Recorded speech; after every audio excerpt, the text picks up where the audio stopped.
We continue now at the top of Daf Kuf Mem Aleph Amud Beis Meseches Shabbos. This is Shabbos Daf 141b. We're continuing now a statement from Rabbi Avo that you're allowed to scrape off dirt from a new shoe. And the Gemara says, Bamem Megarro, what does he scrape off this new shoe, the dirt that's on the new shoe? What does he use to scrape it off? Amar Rabbi Avo says, Begav Sakin, he can use the back of a knife. Amar Leahu Saba, so a certain elder said to Rabbi Avo, Sami Didach Mekame Hod Tani Rabbi Chia.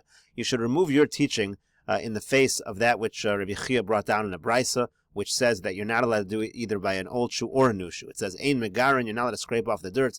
Lo min al chodesh, velo min al lioshan. It doesn't matter if it's a new shoe or an old shoe, so this brisa contradicts what you're saying. And the brisa continues, Velo yosach es raglo shemen. You also can't put oil, he can't put oil on his foot, v'hu besoch haminal, while his foot is in the shoe, because then it's also like he's tanning the leather. Obesoch hasandal, or inside the sandal. Aval sachas raglo shemen. Now what he is allowed to do is he could put oil on his foot, umeiniach besoch haminal, obesoch hasandal, and then put the foot into his shoe or a sandal. V'soch kol gufo shemen. He's also allowed to anoint his entire body with oil. Umesagel al gabe katablaya, and then he can roll around on top of this. This is leather, like cooked leather, which they used to use to put on top of tables and beds. So he can do that. Ve'eno choshesh, and he doesn't have to be concerned that he's tanning the leather. Amar Rav Chisda says, Lo shanu el letzachzecho. When we talk about that you're allowed to put oil on your foot and then put your foot into the shoe, that's only if you're trying to kind of shine the shoe. Avala avda, but if you're really trying to tan the leather of the shoe, aser, then it's going to be aser. So the Gemara asks on Rav Chisda, la avda, if the person is trying to tan the leather, pshita, it's so obvious that it should be a problem. And furthermore, if the person is intending on polishing the shoe, would anyone say that's okay? Rashi says that should at least for sure be midrabanan aser, because you might come to tan it. If your intention is to polish, then there should at least be an isur d'rabanan. So the Gemara says you're right. Rather, what Rav Chisda really said was as follows: Amar Rav Chisda says, Lo shanu el shir letzachzecho. We only allow you to use the amount of oil that could be good for polishing. But if you're going to put oil on your foot, that's enough oil to tan the leather, aser, then it would actually be aser. Rashi explains that, of course, this is when you're not intending on polishing the shoe. If you have any kind of intention on polishing the shoe, that's going to be a problem. Taner Rabbanan, we learned in a brisa, lo yetze katan b'minal gadol, aval yotzehu b'choluk gadol. Somebody who's a small person, he shouldn't go out with a large shoe, because Rashi says we're afraid the shoe will fall off of him, and then he's going to end up carrying it in Rosh Hashanah. But he is allowed to wear a large garment. Rashi says even though it doesn't fit him, we're not afraid he's going to take it off, because no one's going to walk around naked in public. Also, a woman should not go out with a shoe that's torn, because, again, she's going to be embarrassed. She might take it off and carry it in public. And she also shouldn't use it for chalitza. You need to use a shoe for chalitza. This is not really a shoe. But if she does do chalitza with the shoe, it would still be kosher. It's not good lechatchila because it's torn, but it would be good b'di'evid. And also, we're going to say it means a woman should not go out with a brand new shoe, because same basic idea. If it's brand new, she's never worn it before, she's not sure if it fits right. If it turns out it doesn't fit right, she might end up taking it off and carrying it in the Rosh Hashanah on Shabbos. Be'eza minol amr, the Gemara explains what shoe are we talking about. Be'minol shel isha, with a shoe that a woman is wearing, as we already explained. Tani bar kapara taught lo shanu ala shelo yatsa bo sho achas mi ba'od yom. This prohibition that a woman should not go out with a new shoe is only a shoe which she has not worn on Friday at all. Avol yatsa bo me'erev Shabbos mutter, but if she wore this shoe on Friday, even for a moment, then she knows it fits. It's not a problem to wear it on Shabbos. Tani Chada, we learned in one brisa, Shomtin Minol Me'al Gabe Imus. It says, let's say you have a shoe. They used to manufacture the shoes on these forms that were basically the shape of the shoe, and it was sitting on this imus. So one brisa says you're allowed to take the shoe off of the imus on Shabbos. V'tanya idach ein shomtin. There's another brisa which says you're not allowed to take it off of the imus. So the question is, how do we answer the contradiction? Gemara says, Lokash, it's not difficult. Har Rabbi Eliezer, har Rabbanan. One brisa is Rabbi Eliezer, the other is the Rabbanan. There's a machlokas about this imus, whether when you have a shoe on top of this imus, whether it's tamei or tahor, which is basically a machlokas whether it's a kli. We're going to relate that to Hilchas Shabbos. The Tanan, as we learned in a Mishnah, minol shal gabe imus. Let's say you have a shoe that's still on the imus, it's still on its form. Rabbi Eliezer matah. Rabbi Eliezer says it's not a kli because it hasn't yet been taken off, so it's really not considered finished yet, and therefore it's tahor. The Chachamim etamim, and the Chachamim say it's tamei, even though you've never removed it from the imus, it's still considered to be a kli. So that's exactly the machlokas. According to Rabbi Eliezer, that it's not a kli, you're not allowed to move it on Shabbos. According to the Chachamim, who say it's tamei, that it is a kli, so it's allowed to be moved on Shabbos, and that answers the contradiction in the brises. So the Gemara now says, Hanichol l'Rava. This is all good according to Rava, the Amar Davar Shemalachto L'Isser, who says that something, a kli that is normally used for a prohibited purpose, bein l'tzorech gufo, bein l'tzorech makomo mutter. It can be moved around as long as it's a kli, and you're either using it l'tzorech gufo, meaning you're going to use it, let's say a hammer to crack a nut, or you're moving it because you need the area, the makom, it's mutter to move it around. So shapir, then everything works out well, because over here you're moving the imus, which is a kli shemalachto l'Isser, because you need the makom, you need to get the shoe off of the imus. That's considered l'tzorech makomo. So since Rava says a kli shemalachto l'Isser can be moved l'tzorech makomo, we understand how the Brisa permits this. But according to Abaye, who says that a kli shemalachto l'Isser you're not allowed to move l'tzorech makomo, Michael Amemar. So even if you're going to say that it's a kli, even if we will take the position of the Chachamim who say that the item is tameh because it's a kli and it can be moved, but it can't be moved because it's a kli shemalachto l'Isser, and according to Abaye, you cannot move a kli shemalachto l'Isser l'tzorech makomo. So the Gemara answers, Hachab, am I asking in Barafu? You know what Abaye will tell you? Abaye will tell you that the shoe is on the imus, but it's very loose, and since it's loose, you can actually get the shoe off without moving the imus. So enochinami, according to Abaye, this is all a kli, and you're allowed to move it, but you still can't move the imus because that's a kli shemalachto l'Isser, and the only time you can remove the shoe from the imus is if it's on in a loose fashion and it's able to be removed without having to move the imus. And the Gemara brings a proof for this. The Tanya, we learned in a Brisa, Rabbi Yehuda Omer, Rabbi Yehuda says, Im hoya rafoi mutter. If it's loose, then you're allowed to move it. Time of the rafoi, the implication is only when it's loose. Halo rafoi lo, but if it's not loose, you cannot, and that is consistent with Abaya, that you're now, if it's not loose, it's a problem to move the imus because it's a kli shemalachto l'Isser. But the Gemara now asks, Hanichol Abaya, that's good according to Abaya. Damar davar shemalachto l'Isser l'tzorech gufa mutter l'tzorech makomo aser shapir. Now, if you're going to make this diuk and say only if it's loose, but if it's not loose, you're not allowed to move it. So why can't you move it? That's good according to Abaya. If it's tight, you're not allowed to move it because it's a kli shemalachto l'Isser. You can't move it l'tzorech makomo.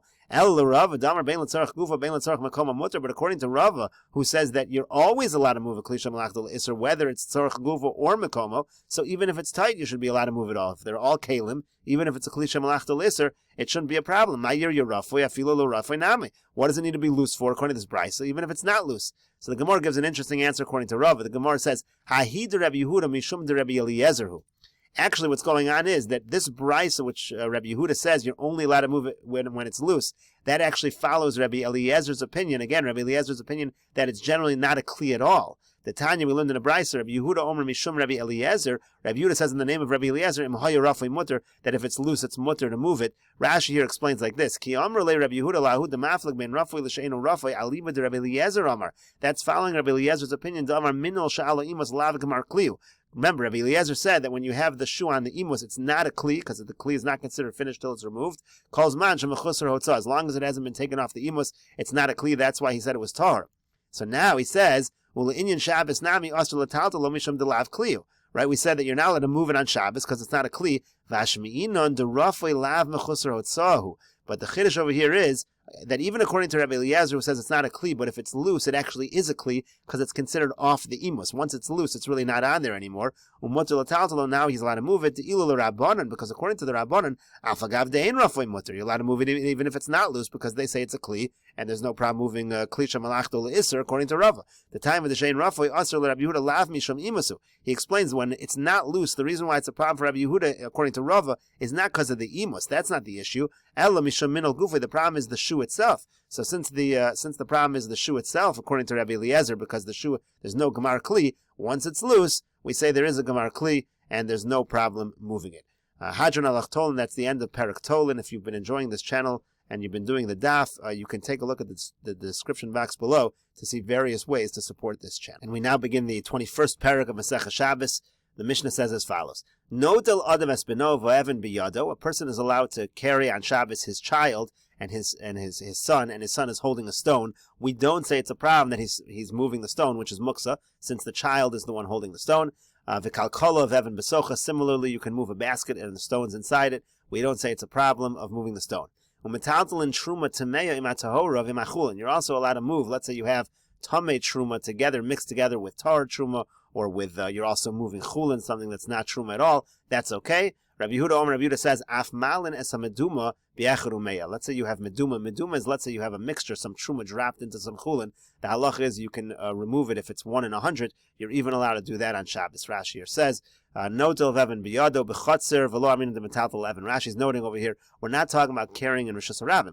We're talking about issue of muksa. You're carrying in your chotzer. You're allowed to do it. It's not a problem of moving a stone on Shabbos. Im hatahora agav hatahora v'agav chulin. Since you have pure truma and you have chulin, so you can move the tmeya. Avol tmeya ba'pei nafshalad bas tiltali. But if you just have tmeya, that's going to be a problem. It's considered muksa. And the last line, Rabbi Yehuda said, Af malin is hamaduma. The case is saw truma shenafla lekuf shel chulin. Let's say you have 1 saw of truma falls into 100 saw of chulin. The kaimal and the ola. The halach is 1 in 100 you're allowed to remove. It's a big mixture. You just remove 1 and you're allowed to eat the rest of it. Mutter lahaloso l'sa truma mehen b'Shabbos. You can just say I'm going to take out 1 and that's truma, and the rest of you achulin return the rest is mutter. So you're allowed to do that even on Shabbos. V'lo amin mesakinu.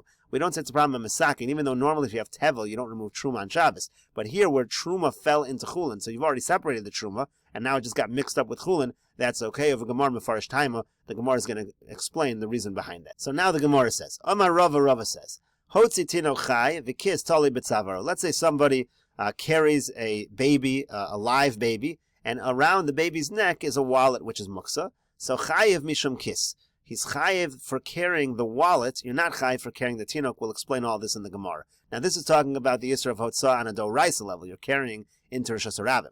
Now tinok meis, Rava says, let's say the tinok is dead, the kiss talil b'tzavar, and again there's a kiss on his neck. Putter, he's completely putter for the carrying. So the Gemara now asks, tinok chayiv, the kiss talil b'tzavar chayiv mishum kiss. It says that if the tinok is alive and there's a kiss, there's a wallet tied around his neck, you're chayiv for carrying the kiss. First the Gemara asks, v'lechayiv nami mishum tinok. Why isn't he chayiv for carrying the baby? Gemara says, Rava Rabbi Nassan spherulates, because Rava holds like Rabbi Nassan, the Amar Chai no se asatzmo. Rabbi Nassan has a principle that if you carry a being which is alive, live beings carry themselves. So even though you're carrying the baby, we don't consider it carrying, because the baby really, since he's alive, he's considered to be carrying himself. So the Gemara asks another question, v'levatel kiss legabe tinok. If already carrying the tinok is not a problem, it shouldn't be a problem carrying the kiss, because that should be batel to the tinok. That's considered subservient to the tinok, so it should be okay to carry it. Milo tanan, didn't we learn in the Mishnah? As achai b'mita pater afalamita. It says, let's say you carry a live being in a bed, so you're pater even for carrying the bed. Shamita tfeilalo, because the mita is tuffle to the person. So the Gemara answers, mita legabe chai mevatlile. It's true. When you have a mita, when you have a bed to a live person, that's batel. That's considered nullified. It's not important. However, kiss legabe tinok, you have a wallet in reference to the tinok, lo mevalile, that's not batel, and therefore it's considered to be chashuv. You're carrying the kiss, and it's a problem of carrying. Now, moving on to the next case of Rava, tinok meis v'kiss tali lo b'tzavor pater. It said that if the tinok has died and the kiss is around its neck, then you're pater totally. But l'chai mishum tinok. First of all, it's not alive. Why aren't you chai for carrying the tinok? Gemara answers for that. Rava Rabbi Shimon spherule. Rava holds like Rabbi Shimon. The Amar kol malacha shein tzrich legufa pater aleh. Rabbi Shimon holds that a malacha shein tzrich legufa is pater. Rashi explains, malacha shein tzrich legufa motzi mace lekovra malacha shein tzrich legufi. If a person takes out a mace to bury the mace, that's considered a malacha that's not needed for its own purpose. Kedamar b'hamatzniya, as we said in Perek HaMatzniya, the idea is you don't want the mace. You're not using the mace. That's not the purpose of carrying it. You just want it out of where it is. You want to bury it, get rid of it. So that's already not considered carrying. The kiss, shayatali b'tzavor, Rashi says, what about the kiss? That's also malacha shein tzrich legufa. No, that was l'sachik bo. There was a kiss around the baby's neck. He was playing with it. Agav mirore mevatale legabe tinok shemes. So the father is so upset that his baby died, so he's already mevatel the kiss. He's not paying attention to it anymore. V'lo chashav le'ahishaita. He's not paying any attention to it at the moment, and therefore the kiss is also irrelevant, and he's pater. So the Gemara now continues and says, Tanan, we learned in our Mishnah, no del adam es beno v'evan b'yado. The Mishnah said a person is allowed to carry in terms of muksa. He can carry his child, and the stone is in the child's hand, and it's not a problem of muksa. So the Gemara is asking, Rashi explains here, apparently it's not considered like he's carrying the stone. He's carrying the child's carrying the stone. So, legabe kiss, so if that's the case, why would you ever be chayiv for carrying the kiss, right? It said in the first case, if he carries a tinok that's alive, and there's a kiss that's around the neck of the tinok, he's chayiv on the kiss. Why should you be chayiv on the kiss? It should be no different than the stone that the child is carrying, which is not a problem of carrying muksa, so why is it a problem of carrying the kiss into Rosh Hashanah? Gemara answers, Amri devei Rabbi Yanai. So they said in the yeshiva of Rabbi Yanai, Betinok sheyesh lo geguin al aviv. The case in the Mishnah specifically by a tinok, which he needs his father. Rashi says he's complaining. Rashi explains, Betinok sheyesh lo geguin al aviv. Shim lo yitlenu. The child is saying, if you're not going to take this, if we don't take this with us, yechle, he's going to get sick. And v'lo hamidu tiltul shelo b'yadayim b'makom sakon. It's even a situation of danger, and therefore tiltul muksa, which is just an isur rabbanan, certainly they're not going to say it's a problem, so they allow the child to carry the stone. In other words, really it is a problem. Technically, it could be a problem. But muksa, it's just this specific case where there's a sakon here. Ve'avagav delav sakonas nefesh gemura ela sakonas choli. Now, this is not a life and death sakon. It's not a real danger that the kid's going to die, but it's a danger. He might get a little sick. It's only an isur rabbanan. Therefore, we allow it. And therefore, it has no relevance to our case. In our case, in Rava's case, rather, where he's carrying the tinok and there's a kiss involved, he is chayiv for carrying the kiss into Rosh Hashanah. But the Gemara says, Ihachi, if so, if the case is this tinok sheyesh lo geguin alaviv, and the Gemara will continue its discussion. We'll see that in the next video on Daf Kuf Mem Beis Amud Aleph.